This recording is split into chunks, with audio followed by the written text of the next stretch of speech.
сәлеметсіздер оқушылар, бүгінгі күндеріңе мен сәттілік тілеймін. Қазір жақсы көңіл күй, жақсы сәттілікті бір-бірімізге тілейік. Осы тұрған бетте тілейік бірімізге жақсы көңіл күй. Тілейік бар? Отырайық.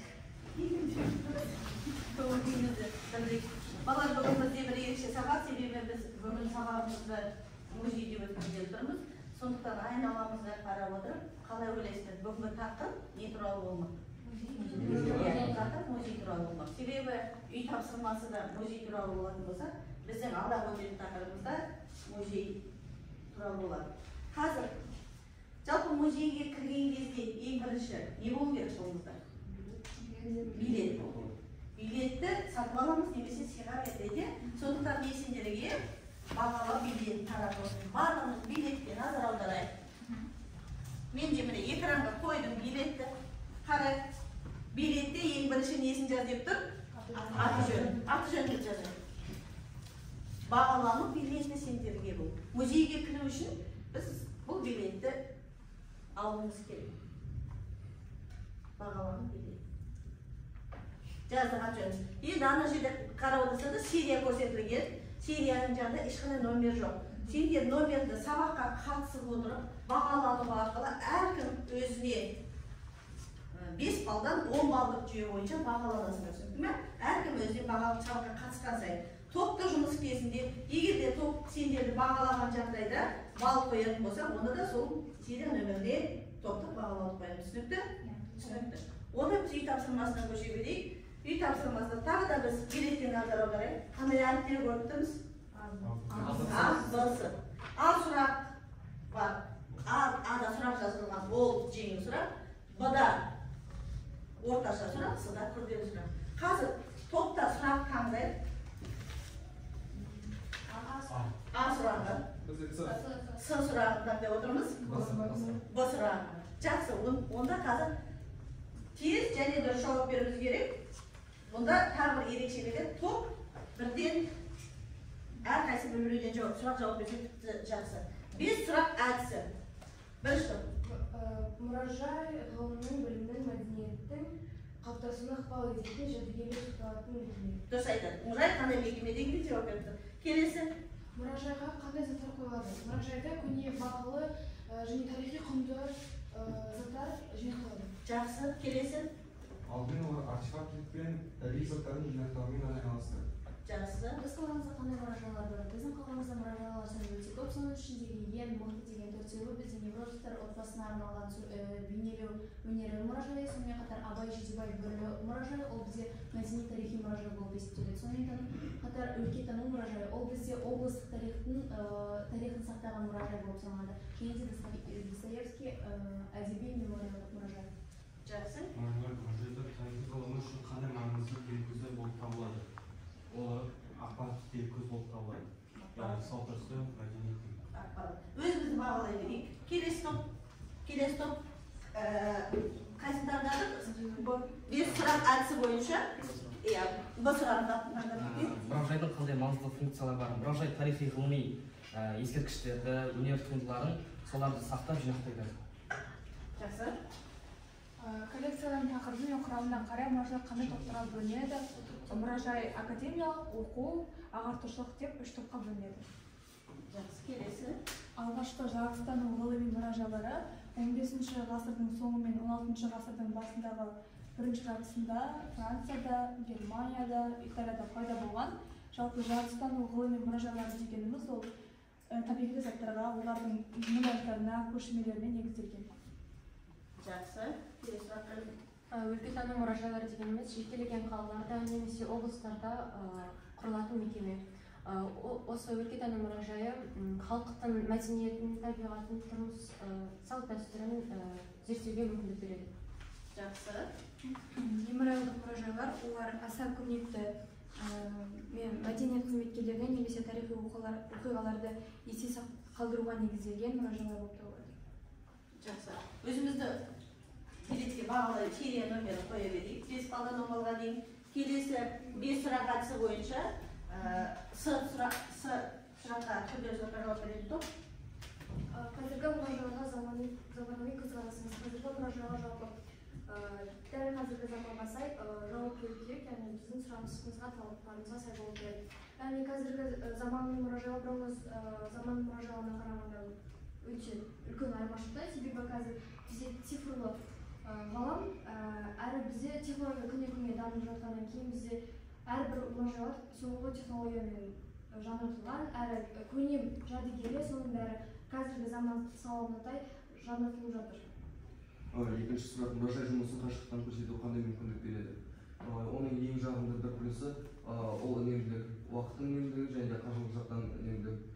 Себебі басқа елге барып музейге бару ол бізге қымбатқа шығуы мүмкін, және де ол жаққа барудың өзі уақыт болып келеді. Және де мысалға Мұса Лувр музейі әр белгілі уақыт сайын ондағы экспонаттар өзгеріп отырады, себебі экспонаттардың көпшілігінен оны бір уақытта шығара алмайды. Ал біз онлайн кейде біз орынды көріп көре аламыз. Жақсы, келесі. Мұражайдан кеңістегі танытырған бетіңді талдаңыз. Мұражайдағы танымдықтың басқа фиксі ол тарихты терең тарихты тану. Мысалы үшін келген адам кітаптың бетін ашып тарихты оқи алмайды ғой. Ал мұражайда оның бәрі көзбен көз көрсеткен болады. Жақсы, келесі. Мұражайлардың тарихи мәдени мұраны зерттеу мен сақтаудағы рөлі қандай? Музей тарихтың айнасы десек қате емес, және де тарихыңды білгің келсе музейге бар деп бекерге айтпаған. Себебі музейде біздің ата-бабамыздың өткен өмірі, тарихы, өткен өмірмен және болашақтағы өмір, әдебиет пен мәдениет барлығы сол жерде сақталған. Жақсы. Тарихи мұражайлар несімен ерекшеленеді? Халықта өзінің тарихын білмейтін адамның болашағы жоқ деген даналық бар, және де сол мақсатта мұражайлардың көбі өткен заманның мұралын сақтау мақсатында қаралады. Тарихи мұражай дәл сол мақсаттармен құралады, және оның басты ерекшеліктерінің бірі ол яғни өткен тарихтағы археологиялық қазбалар мен ерекше тарихқа белгілі болған кітап, аспап немесе саяқтың болуымен ерекшеленеді. Жақсы. Өзімізді бағалап жіберейік. Кейден бірінші топта керуайлар жасап жіберейікші, бірінші топтың жауабына қанағаттанамыз ба? Топта бағалайықшы. Бірінші топ сұрақтарға нақты әрі тез жауап берді. Иә, тез және нақты жауап берді, дұрыс жауап берді, келісеміз, бағалауды. Екінші топқа керуайлар жасайық. Екінші топ нақты жауап берді, және көп мәлімет бере алды. Иә, көп мәлімет алды. Үшінші топқа керуайлар берейік, тез келген топ. Жауабына қанағаттанамыз. Мен қанағаттанды. Нақты және дұрыс жауап. Нақты дұрыс жауап берді. Толықтыратыныңыз бар ма? Толықтыратынымыз жоқ. Жақсы. Онда біз топтық бағалауды да бізге өзімізге баға ретінде қойып алайық. Жақсы. Билеттің астыңғы жағында бізде бірнеше суреттер көрсетіп жатыр. Қарадық па? Қалай ойлайсың, не суреттер? Музейлер. Қай әлемдің? Жақсы. Тақырыпты жазып қойып. Онда біздің бүгінгі тақырыбымыз әлемнің ең ірі мұражайлары адамзаттың тарихи зердесінің қазынасы. Тақырыптың бүгінгі күнді жазайық, тақырыпты жазайық. Әлемнің ең ірі мұражайлары адамзаттың тарихи зердесінің қазынасы.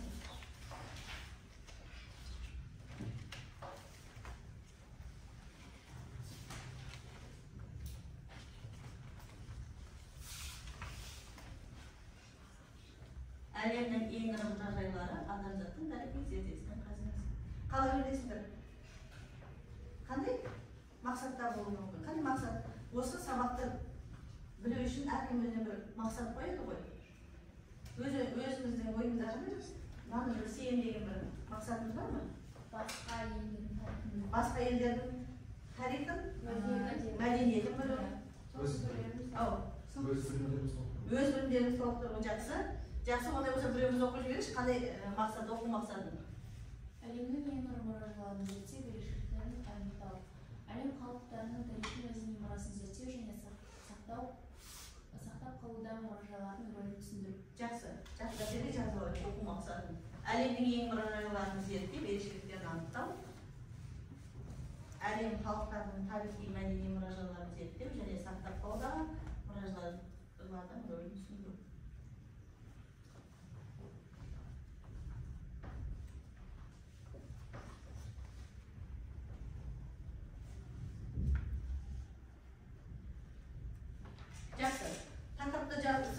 хатымызды жазатын болсақ, билетімізге назар аударайық. Біз жаңа бірнеше нені көріп отырмыз, мұражайларды көріп отырмыз. Соның ішінде біреудің атын дауыстап оқып жіберші, қандай мұражайлардың аттары көрсетілген? Лувр, Британ, Уффици, Метрополитен, Эрмитаж, Токио, Египет, Қазақстан Республикасының ұлттық мұражайы. Жақсы. Бұл туралы біз деректерді білеміз. Үйден біраз деректерді қарастырдық. Соған байланысты біз өзімізді қаншалықты білеміз, әрбір музейдің үстіне өзімізді бағалаймыз. Қаншалықты деңгейде біледі екенбіз. 5 балдан 10 балға дейін бағалап шығады. Қаншалықты біледі екенбіз. Өзімізді бағалап шығады. Әрбір музейдің тұсына бағалайды. Бағалайды.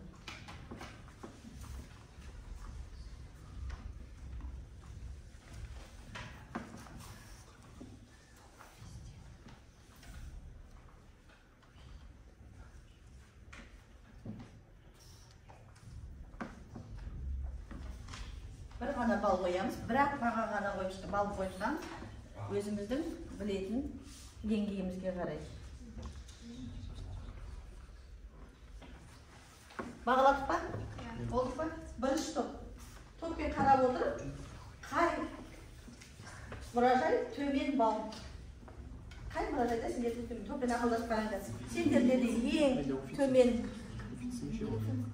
бал қайсы? Қай топ?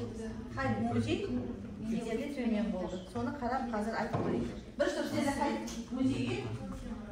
Токио мұражайының балы төменірек қой. Екінші топ өздерінде?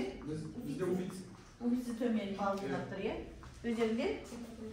Метрополитен мұражайы төмен балды. Жақсы. Қазір жаңа тақырыпта оқулықты ашамыз. Параграф 61, 149 бетті ашайық. Барлық мұражайлар берілген. Ашайық оқулықты. Аштық па?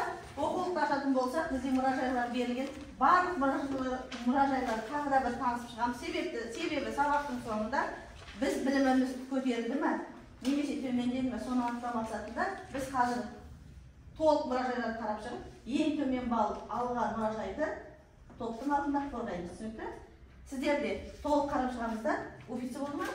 Соны топтың алдында қорғап шығамыз. Сендер метрополитенді қорғаймыз. Жақсы. Қайдан қарай, қайсысы болды сендерде? Ода мұражай қорғаймыз. Жақсы.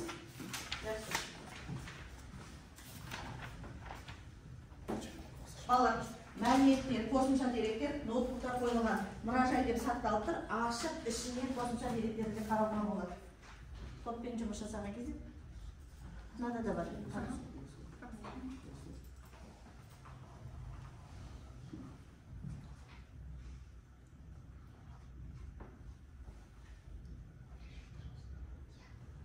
Жетімен жауап беріледі бала, ол қалысып шығамыз.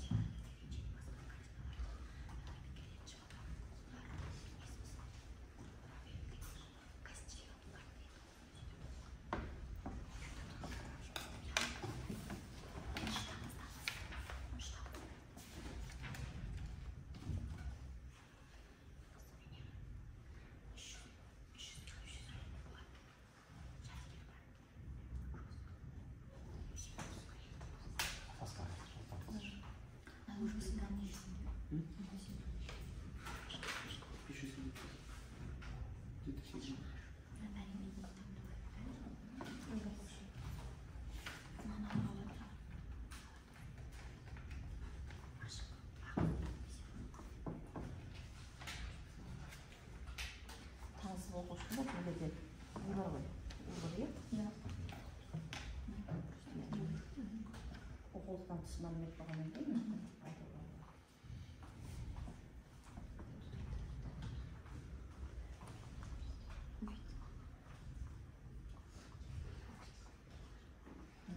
қосымша дерек бар ғой. Оқулықтан тыс материал бар ғой.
Сұрақ түсінбеген жерімізде сұрап отырамыз балам. Сұрақ түсінбеген.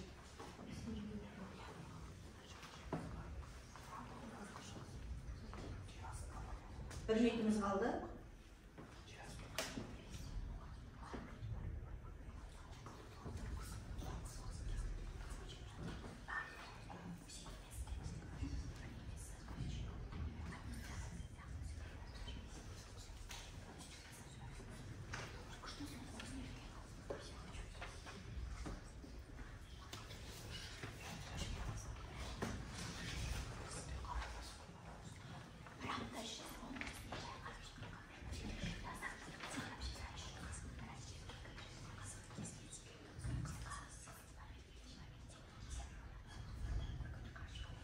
Vaktimiz oldu balalar. Nazarımızı bir araya alırıp, oyumuzu cimlattık. Birinci toptan жұмыстан бастаймыз değil mi? Birinci top, toптың arasından muzeyге саяхат жасап бізге түсіндіру үшін кім шығады дейді? Топтан кім шығады? Келе ал.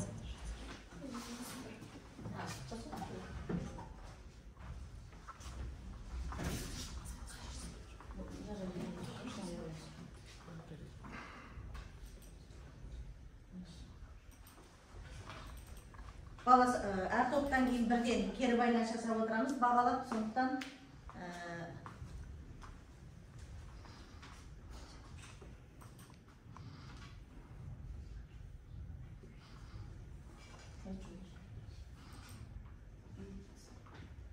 ал қарай, қандай?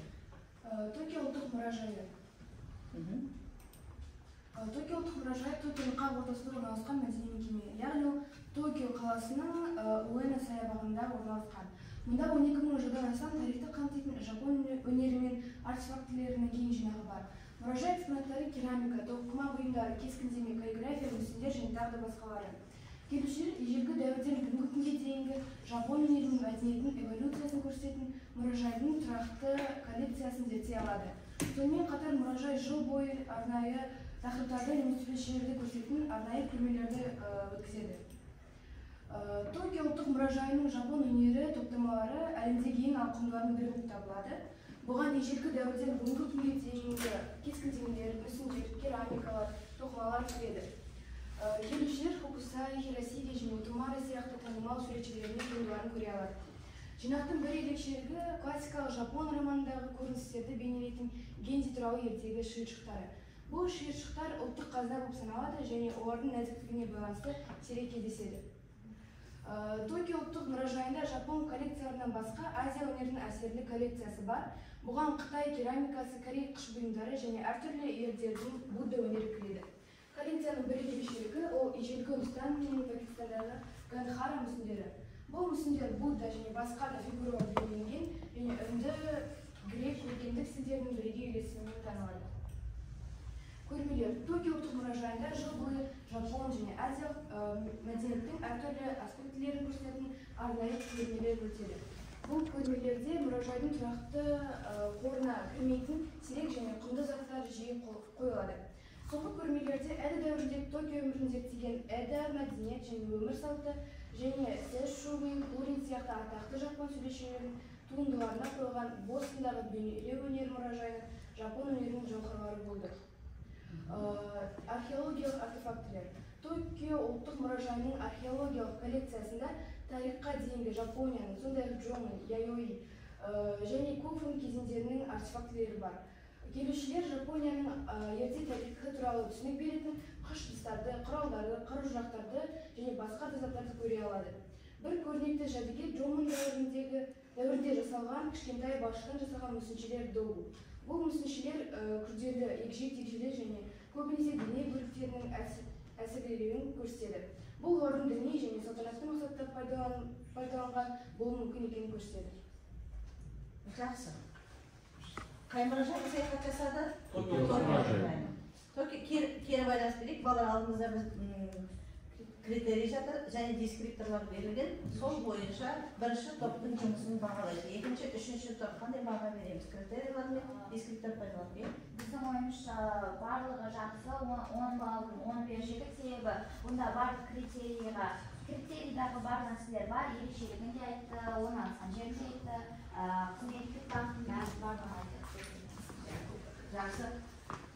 Үшінші топ кербалас беріп Біз 9 бал бершедік.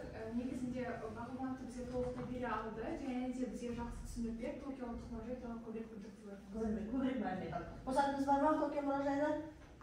Жоқ. Жақсы, отырған рахмет. Келесі Лувр мұражайын алдық бөлеме, екінші топ. Қалғанымызды жаңа критерий бойынша бағалауға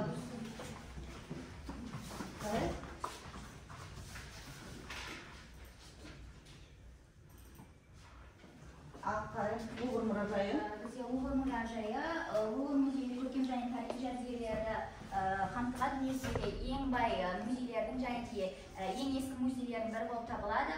Ол Францияда, яғни Париждің ортасында Сена өзенінің оң жағында орналасқан. Тарихына келетін болсақ, музей 1793 жылы 27 шілдеде қаланған. Бұл Францияның революция кезінде қаланған музей болып табылады. Және де бұл 8 ғасыр бойы салынған, 8 ғасырға созылған. Негізін қалаған ол 2-ші Филипп Август. Және де 17 ғасырда Лемерсия және Леба атты архитекторлар осы музейді салған болатын. Оның ішінде 4 бұрышты алаңды салған болатын. Одан кейін 1980 жылы Лувр музейіне үлкен өзгеріске ұшырап, архитектор Йомин Қытайдан келген қайтадан жобалап қайта салады. Және де Лувр экспонаттарына келетін болсақ, Наполеон жаулап алған елдерден қымбат қазыналарын алып келіп, және де шетелдерден сатып алып, осы музейді толтырған болатын. Және де 20 ғасырдың 90 жылдарында кескіндеме мен мүсіндеме карталары бойынша Лувр қорында 30 мыңға жуық ескерткіштер болды. Қазіргі таңда ол 10 есе көп. Лувр музейінің икемділігі соншалықты, ол негізгі 5 бөлімнен тұрады екен. Біріншісі олар ежелгі шығыс бөлімі, ежелгі Грекия және Рим, ежелгі Египет, кескіндемелер мен суреттер және де мүсіндер бөлімі. Ежелгі шығыс бөлімі ол 1881 жылы шыққан.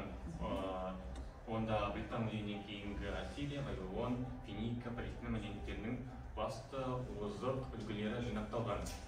Олардағы ең құндысы ол Катюстың дастелласы. Ол Шумер патшаның жеңісіне арнайы жасалған. Екіншісі ол ежелгі Египет. Ол 1881 жылы 1826 жылы шығарылған. Оның басты ерекшелігі ондағы ежелгі Мысырдағы жадыларының минералдардан жасалған пышақтар. Олардың сабы адам мүсінінен жасалған екен. Ерекшелігіне келетін болсақ, бұл музей 60 гектарды құрайды, және содан керек пе 1911 жылы Мона Лиза суреті ұрланған болатын, оны тіпті сондағы қызметкерлері білмей қалған болатын. Және де бұл музей сейсенбі күні жұмыс жасамайды, қалған күні барлығында жұмыс жасайды, және де кіру ақысы 15 евро болып табылады. Университеттің қауым үшін бұлдағы ең маңызды бөлімі ол кескіндемелер мен суреттер бөлімі. Бұндағы және де ең құндысы ол Леонардо да Винчидің 5 суреті, оның ішіндегі Мона Лиза суреті. Келесі ол мүсіндер бөлімі. Мүсіндер бөлімі 1800 жылы шыққан. Бұның тарихын тереңдеп түсіну үшін ол Наполеон Бонапарттың Ресейге соғысқанына дейін пайда болған екен. Оғандағы басты нақыш ол Микеланджелоның қол атты мүсіні болып табылады. Және де бұл музей ең басына негізі музей емес, хандардың сарайы болып есептелген, хандардың патшалардың сарайы болып есептелген. Патшалар бұны өздерінің қымбат заттарын қоюға арнап, солай одан кейін барып ол музей бола бастаған. Жақсы. Топ Лувр мұражайына. Мен ойымша, біз негізінен 10 бал береміз. Негізінде бізге барлық тақырыпты және де барлық ақпаратты нақты әрі өте қызықты түсіндірді, және де критерий бойынша каждый пунктты бізге айтып берді. Иә, әрбір бөлімге тоқталып шықты, иә? Жақсы. Екінші топ, үшінші топ бағалап жіберейік. Біз 10 балдан қалмаймыз, себебі біз білмейтін толық ақпаратты бұл жерде айтылған, және қызықты түрде түсіндіре білдік. Тағы немен толықтырамыз? Жаңа айтып кетті ғой, хан деді, патша деді, осы жерде қате жіберді ме? Бұл король сарайы. хан болмаған патша. Иә, жақсы, король сарайлар болған, кейіннен ол неге айналды?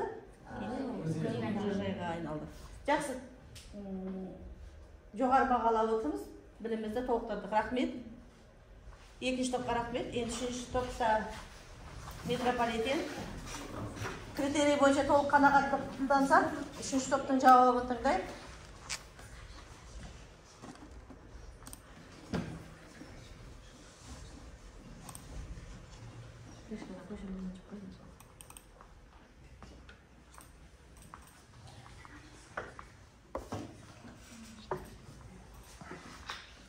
Топ өз жұмысын ашып алсын.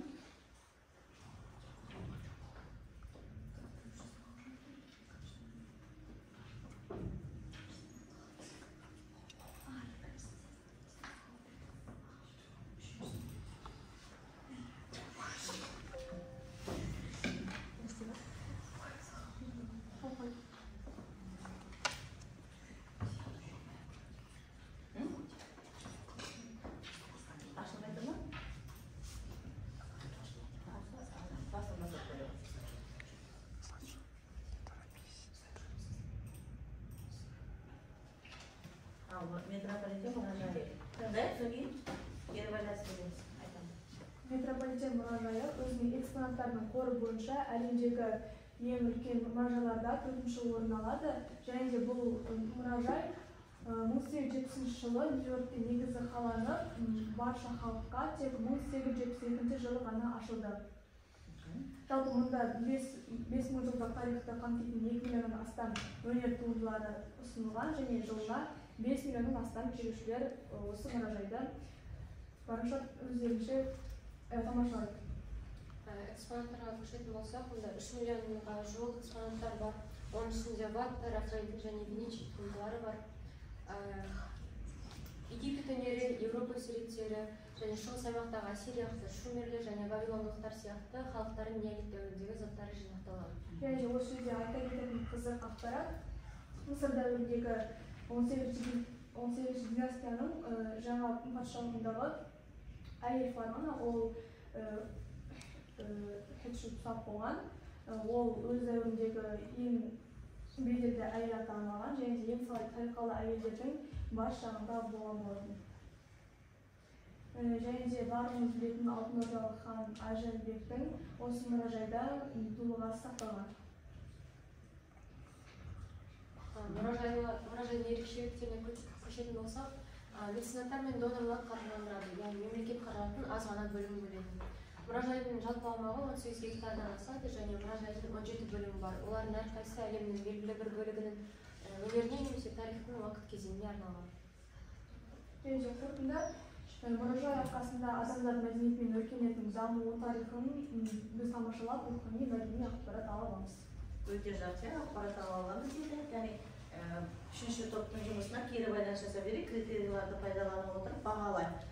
Қосатынымыз болса қосуға болады. Мына жерде жаңа айту керек еді, немесе менің бір тың білетін мәліметім бар десе қосуға болады. Мен үшінші топты бағалаймын, сен 9-ға бағалаймын. Критерий бойынша бәрі түсінікті, мен қалап отырғанда бәрі түсінікті болды.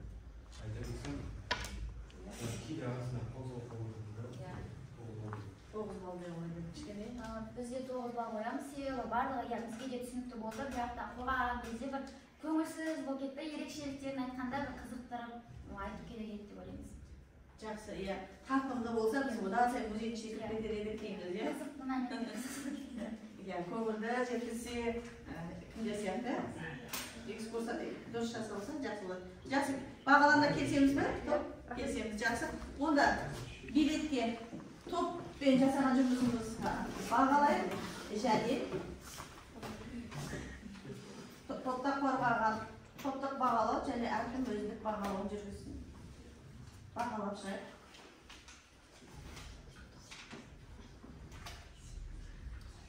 Бағалап шығайық. Жақсы. Енді мен жаңағы топтық үш жұмысты қаншалықты біз меңгеріп шықтық, мәтінмен қаншалықты жұмысты білгенімізді тексеру үшін сендерге круиз ойынын тапсырмалар берілген бүгінгі тақырып бойынша соны ойнап көреміз. Бірақ та мынандай болады. Бірінші болған топ және толық жауап берген топ жоғары балл алады. 10 балға дейін алады. Екінші болған топта жоғары 9 балл алады. Үшінші болған топпен бірге 8 балмен бағаланады. Бірақ жауап дұрыс болу керек. Егер қате болса, жауап қате болса, қай сұрақтан қате жібердік және қалай жауап бердік, соны талдап береміз. Өзіндік сараптамамыз. Ал бастайық. Экранға да қосам.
Все, без болдық.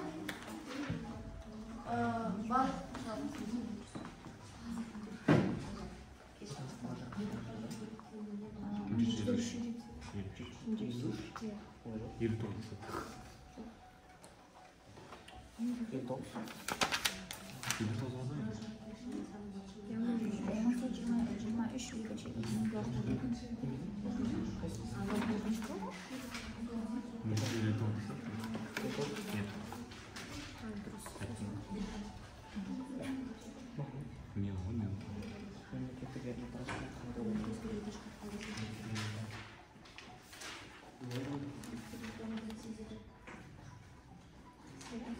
Тоғыз қабатты ғимаратта орналасқан 7 блоктан құралған мұрағат. 74 мың шаршы метр. Бірінші ұлттық мұражай бұл бір мұражайында қаншаға жоқ жәдігерлер бар?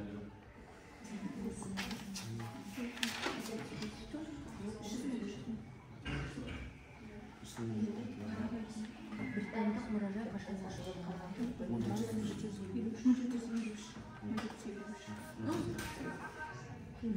Вообще.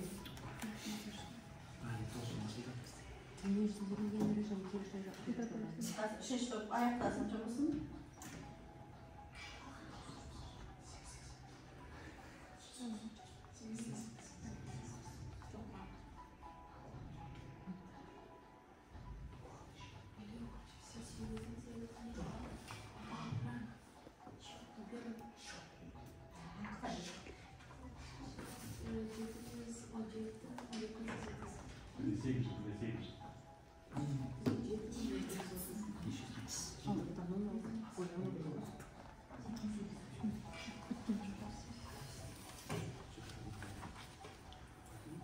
Подожди, это же рейтинг. У нас 2 неправильно. Üçüncü top oldu. Top жұмысын аяқтайық. Бірінші топтан бастайық, өзімізге кері байланыс жасайық жұмысымыз бар. Бізде 8-8 балық жауап болды. Және де бізге birinchi bo'ldik, ya'ni 8 sıraqdan to'g'ridan o'zimizga 10 ball berdik. Onda бағалай ko'rmaymiz. Жалпы біз өзімізді жақсы бағалаймыз. Бұл тест өте оңай болды. Жаңағы барлық топқа кеткен ақпаратты қолдандық. Және де өзімізді 10 балл деп бағалаймыз. Себебі барлық жауаптарымыз дұрыс. Бірінші топқа қарағанда кішкене баяу орындық тапсырманы, алайда жалпы сан бойынша, жалпы ұпай бойынша бізде көбірек болды. Сондықтан 10 деп бағалаймыз. Жақсы. Онда өзіміздің бағамызды өзімізге бағалап алайық. Билетімізге қойып алайық. Үшінші топ. Біз өз тобымызды жақсы бағалаймыз. 8 сұрақтан 7-іне 3 жауап бердік. Бұл жерде ең бастысы енді сұрақты дұрыс оқып, нақты дұрыс жауап беру ғой енді. Соған бір қатесі бердік, е? Иә, бір қатесі бердік. Қай сұраққа қатесі бердің? Қалайшы қане? Ұлттық мұражай сақтастырып алдым, е? Жақсы. Бірақ алдағы уақытта бұл қатені жөндейміз. Жақсы. Онда үшінші топ өзімізді бағалайды. Жақсы, кері байланысты бердік. Әркім өзінің тобын бағаласа, онда қазір мен мынандай өшірейін.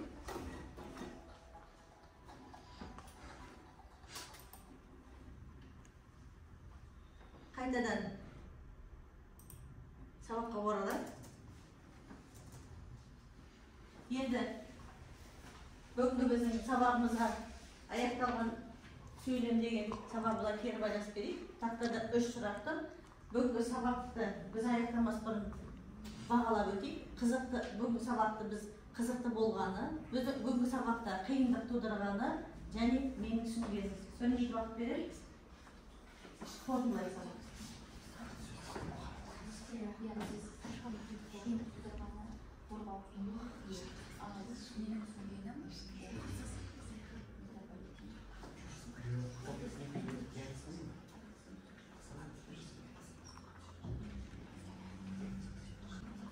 Уақыт бітті. Бірінші топтан бастап беріп, бірінші топтан бастап бағандадың, қане бірінші топтан қызықты болғаны, жауап беріңдер. Қызықты болғаны ол Лувр мұражайы себебі біз бұл мұражайға шынымен экскурсияға барған сияқты өзіміз. Бізге қиындық тудырған бұл Токио ұлттық мұражайы, сол себепті біз оны қайтадан оқып барлық ақпараттарды түсіндік. Менің түсінгенім бойынша Токио ұлттық мұражайы біз Жапон халқының ежелгі кезден қазіргі күнге дейінгі барлық даму сатысын көрсетеді, сақтайды. Жақсы. Қағам айтатын ба? Мен түсінгенім, мен бұл сабақта Токио ұлттық мұражайынан басқа метрополитен және де Лувр мұражайынан қызықты мәліметтерді түсіндім. Қиындық тудырды? Қиындық тудырғаны бұл Токио мұражайының ең басында білмеген. Ал қызықты болғаны бұл барлық музейлер қызықты болды. Барлық музейлер қызықты, өте жақсы, барлық музейлер қызықты. Бар ма? Жоқ, Біздің топта қызықты болғаны ол ең алдымен яғни топтар арасындағы топтық жұмыс және де келесі ол квиз ойыны, себебі яғни сабақта квиз ойнаған ол өте ерекше болып саналады. Яғни қиындық тудырады, бізде қиындық тудырған нәрсе жоқ, себебі Лувр туралы ақпараттың барлығы егер мұражай қызықты болса, сен оны оқып, яғни тез ақпаратты қабылдай аласың, сондықтан бізде қиындық тудырған жоқ ешқандай. Мен түсінгенім ол яғни Лувр мұражай туралы ерекше ақпарат және де Токио мұражайындағы тастан жасалған мүсіндердің санының көп болу және орын ерекше түрлерінің болуы туралы түсіндім. Жақсы, топта тағы бар ма айтатыныңыз? Біз үшін қызық болған квиз ойыны болды және де қиындық тудырғаны ол біздің ең басында білмеген Лувр музейі және менің түсінгенім ол біз көбірек музейлерге барып тұруымыз керек. Жақсы. Бар ма тағы топтар? Үшінші топ. Бізге қызықты болғаны Лувр мұражайындағы Мона Лиза суретінің ұрлануы ештеңе қиындық тудырған жоқ. Менің түсінгенім мұражай біздің өмірімізде аса маңызды рөл атқарады. Себебі біз басқа елдердің де өзіміздің еліміздің де тарихын, мәдениетін мұражай арқылы біле аламыз. Жақсы, өте жақсы. Тағы да бар ма? Басқа сөйлейтініміз бар ма? Жоқ, е? Бұнда қайтадан билеттегі суреттерге оралайық. Бағанағы бағалауға түсінікті болғанын нақтылау үшін қайта бал қойып шығайық өзіңізге. Өзгеріс бар ма? Бар болса қайта кері байланысып береміз. Қайта бағалау болсын. Бағанағы 8 суретті қайтадан бағалау шығайық. Сабақтың соңында біз қаншалықты Bildik.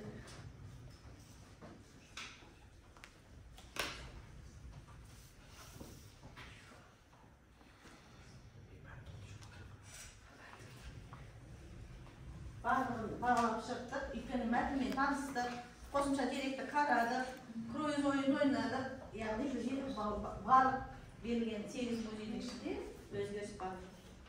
Birinchi to'p bo'ldi, ikkinchi to'p bo'ldi, uchinchi to'p bo'ldi. Endi men birinchi to'pdan boshlab qo'yib, uchinchi to'p boshlab ko'rib uchinchi to'p. O'zgarib bormi bag'alarimiz? Kim seni ko'rib, men былай qo'yib edim, endi bularni o'zgardi degan bormi? Ең басында мен жеп болған мұражайына, бірақ та балалардың айтылған мәліметтерінен ең көбірек біле бастадым. Және де ол мұражайыма қатына созып ол бал қойдым.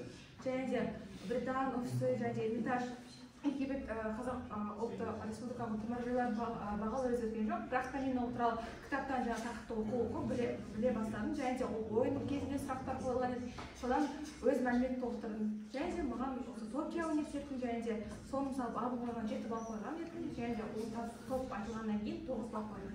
Жақсы, рахмет. Бар ма? Жоқ, екінші. Ау. Қосамыз дейді, жақсы. Онда екінші топ.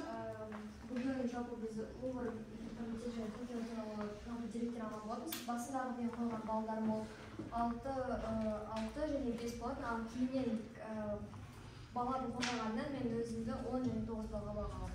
Мәліметпен толықтырдым, өзімді өте жақсы өсу бар ма? Сөйлейтіміз? Жоқ, қалғанымызда бірінші топта? Токионың мен басында 3 балға бағаладым, бірақ содан кейін мен кітаптан көбірек ақпарат алдым. Қазір оңға болады. Топтық жұмыстың кезінде көрді екен, сондықтан өзінің деректі толықтырған. Жақсы, өзгеру бар, бағалау бар екен. Енді мен сабақтың соңында билеттерімізді жинап алып, ортақ бір бал қоямын. Сондықтан қазір өзіміз серия нөмірді қарап отырып, бір балмен өзімізді бағалап шығайық. Ортақ журналға түсетін бір балмен өзімізді бағалайық, содан кейін мен атты бағалаймын. Тең қойып та бағалай беруге болады, ортақ бүгінгі сабаққа қатысқанымызды бағалайық. Өзімізді бағалап шығайық. Әріптесімді де бағалауға болады. Бекнұрды да бағалауға болады, біздерді отырған мөлдірді де бағалайды. Тәмегісті де бағалайды.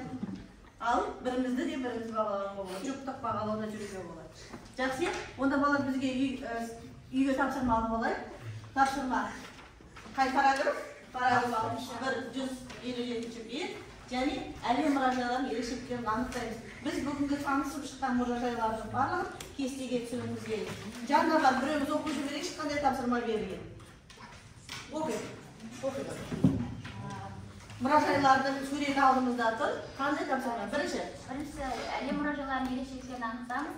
Зерттеу бағыты және мұражай атауы.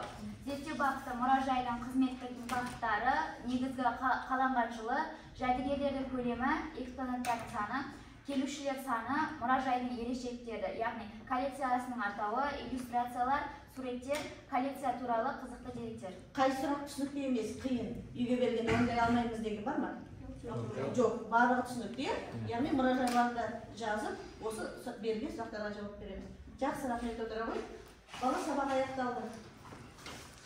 Маған билетімізді қазір жинап алайық, сабағымыз аяқталды.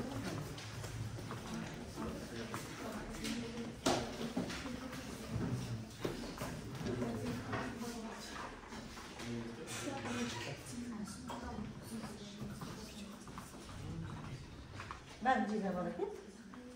Осы бойынша мен балалар баға қойылған. Рахмет, сабақ аяқталды.